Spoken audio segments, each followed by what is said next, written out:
আপনারা দুইটা ভোট দেবেন। একটা হলো বাংলাদেশে যেন পেশিস্ট নতুন করে জন্মগ্রহণ করতে না পারে, আতুর করে যেন এটা শেষ করে দেওয়া যায়। এই জন্য কি দিতে হবে? হ্যাঁ, দুর্নীতিকে না। আর দুর্নীতি না দেওয়া মানে কি আমি কোন পক্ষে ভোট দিতে হবে?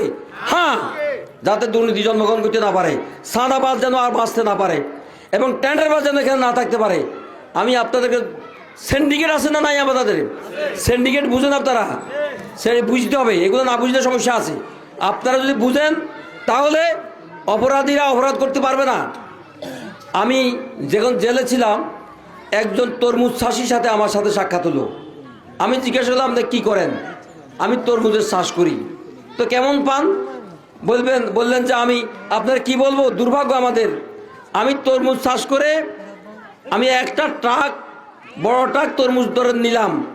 এই ট্রাক তরমুজ বিক্রি করলাম আমি 20,000 টাকা। আমার উৎপাদন খরচ, আমার ট্রাক খরচ, আমার সারের খরচ, আমার সকল খরচ, বদলা খরচ সব এই 20,000 টাকা আমি পাইলাম।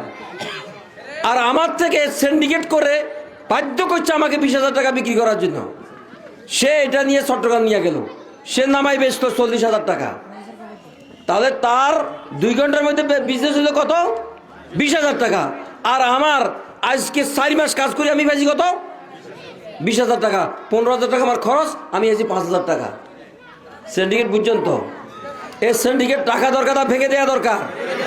কৃষক যদি 40,000 টাকা পাইতো তাহলে সে উৎপাদনে আরো মনোযোগী হইতো না? হইতো। ইনশাল্লাহ আমরা এই কাজগুলো করব।